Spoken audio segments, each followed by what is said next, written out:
அனைவருக்கும் வணக்கம். நான் திவ்யா விஜயராகவன். பிளெஸிங்ஸ் ஆஃப் கிருஷ்ணன் சின்ன பொண்ணு யூடியூப் சேனல். நம்ம இன்னைக்கு நோயை குணப்படுத்தும் பிரபஞ்ச ரகசியம், எந்த நோயையும் இந்த ரகசியத்தை பயன்படுத்தி விரட்டி விடலாம். ஏன் கேன்சர், எய்ட்ஸ் போன்ற தீர்க்க முடியாத நோயை கூட இந்த ரகசியத்தை பயன்படுத்தி நம்ம ஆரோக்கியத்தோட வாழலாம். நான் சொல்ல போற இந்த 3 பேர் இந்த ரகசியத்தை பயன்படுத்தி அவங்களோட நோயிலிருந்து மீண்டு வந்திருக்காங்க. இது உண்மையான கதை. ஸ்கிப் பண்ணாம முழுமையா வீடியோவை பாருங்க. கண்டிப்பா உங்களுக்கு ஒரு இன்ஸ்பிரேஷன் ஆகும். உங்களுக்கு ஏற்படுகின்ற நோயிலிருந்து விடுபட இந்த வீடியோ பயனுள்ளதாக இருக்கும். வாங்க வீடியோக்குள்ள. ஃபர்ஸ்ட் நம்ம பார்க்க போறது கேதி குட்மேன். இவங்க மார்பக புற்றுநோயால பாதிக்கப்பட்டிருக்காங்க அப்படின்னு டாக்டர் செக் பண்ணி பார்த்துட்டு சொல்றாங்க. இவங்க பார்த்துட்டு அதை கேட்டு இவங்க கவலையில ஆழ்ந்தது போல அதுல இருந்து மீண்டு வர என்னென்னலாம் முயற்சி பண்ணாங்கன்னு பார்க்கலாம். ஃபர்ஸ்ட் இவங்க என்ன பண்ணியிருக்காங்கன்னா, இதயபூர்வமா வலுவான ஒரு நம்பிக்கையோடு அந்த நோய் ஏற்கனவே குணமாகி விட்டது, நம்ம ஆரோக்கியத்தோட இருக்கும் அப்படின்ட்டு இந்த பிரபஞ்சத்திற்கு நன்றி சொல்லியிருக்காங்க.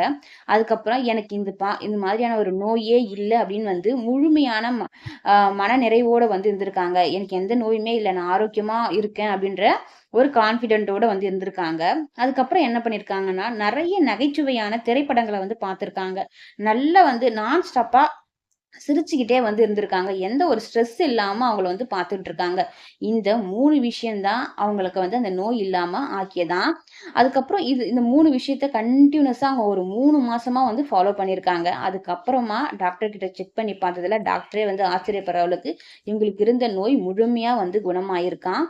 இது பயன்படுத்தி இந்த 3 விஷயத்த தான் அவங்க பயன்படுத்தி அவங்களுக்கு இருந்த நோயிலிருந்து அவங்க முழுமையா குணமாயிருக்காங்க. அடுத்து நம்ம பார்க்க போகிறது நார்மன் கசின்ஸ். அவருக்கு குணப்படுத்தவே முடியாத நோய் இருக்குது, நீங்கள் ஒரு 3 மாதம் தான் உயிரோடவே வாழ்வீங்க அப்படின்னு டாக்டர் சொல்லிடுறாரு.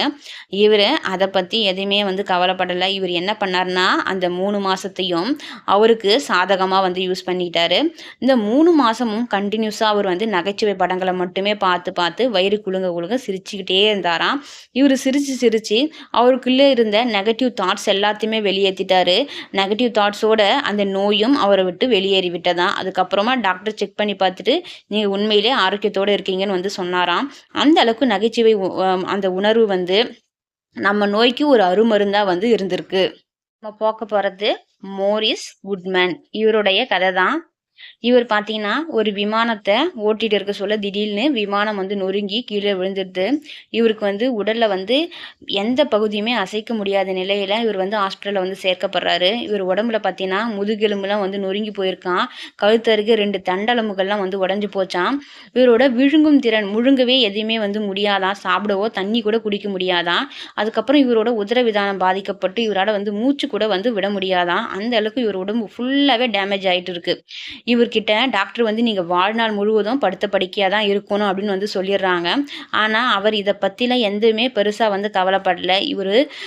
இவர் பண்ண ஒரே விஷயம் என்னன்னா, நான் மீண்டும் பழைய நிலைக்கு திரும்பி வருவேன், இந்த ஹாஸ்பிட்டலிருந்து நான் ஆரோக்கியத்தோட குணமாகி வெளியே போவேன், இந்த ஒரு விஷயந்தான் மனசுக்கு நினச்சிட்டே இருந்தார். இதை என்ன பண்ணார்னா, ஒரு வீடியோ போல் ஒரு இமேஜின் பண்ணி ஒரு கற்பனை படமாக ஓட்டிகிட்டே இருப்பாராம்.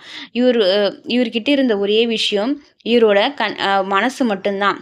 இவர் மனசில் பாசிட்டிவான விஷயங்களை மட்டுமே கொடுத்துட்டே இருந்தார். இவர் நல்லா நான் உடம்பு குணமாயிட்டு இந்த ஹாஸ்பிட்டலிருந்து நல்லபடியாக நடந்து போவான் அப்படின்றத மட்டுமே சொல்லிகிட்டே இருந்திருக்காரு. அடுத்து என்ன பண்ணியிருக்காருன்னா, ஒரு டார்கெட் ஃபிக்ஸ் பண்ணார். இந்த கிறிஸ்மஸ் தினத்தில் நான் இந்த ஹாஸ்பிட்டலிருந்து குணமாகி வெளியே போவேன் அப்படின்னு மனசளவில் சொல்லிகிட்டே இருந்திருக்காரு.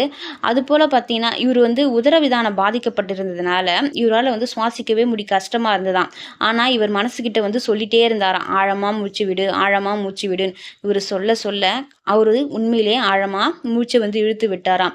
இவர் உடம்புல இருக்க ஒவ்வொரு பாகமாக சீக்கிரமாக குணமாகி இவர் டார்கெட் பண்ண அந்த கிறிஸ்மஸ் நாள்லேயே இவர் உண்மையிலேயே குணமாகி இந்த ஹாஸ்பிட்டலிருந்து வெளியே போனாராம். அந்த அளவுக்கு அந்த இவரோட மனசு, இவரோட கான்ஃபிடென்ட், இவரோட தன்னம்பிக்கை அந்த நோயை முழுமையாக குணப்படுத்தி விட்டது.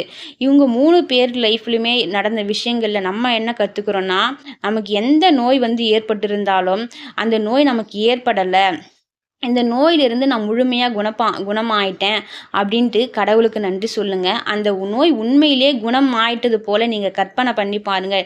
எந்த நோயாக இருந்தாலும் நம்ம சாகிற நிலைமைக்கு போயிருந்தா கூட உண்மையிலே நீங்கள் கற்பனை பண்ணி பாருங்கள். நான் ஆரோக்கியமாக இருக்கேன், எனக்கு இது போல் நோயே இல்லைன்ற அளவுக்கு நீங்கள் இமேஜின் பண்ணி பாருங்கள். அதுக்கப்புறம் முக்கியமான விஷயம், எந்த ஒரு ஸ்ட்ரெஸ்ஸும் இல்லாமல் உங்களை பார்த்துக்கோங்க. உங்களால் எவ்வளோ முடியுமோ அந்த அளவுக்கு சிரிச்சுக்கிட்டே இருங்க. நீங்கள் எந்த அளவுக்கு சிரிக்கிறீங்களோ, மனசை இறுக்கம் இல்லாமல் ஃப்ரீயாக வச்சுருக்கீங்களோ அந்த அளவுக்கு நீங்கள் அந்த நோயிலிருந்து சீக்கிரமாக விடுபடலாம். இந்த தகவல் பிடிச்சிருந்தா லைக் பண்ணுங்க. யாராச்சும் உங்களை சார்ந்தவங்க இந்த மாதிரி நோயால் கஷ்டப்படலாம், அவங்களுக்கு இந்த தகவல் ரொம்ப பயனுள்ளதாக இருக்கும். அவங்களுக்கு ஷேர் பண்ணுங்க. நம்ம சேனலை சப்ஸ்கிரைப் பண்ணுங்க. நன்றி.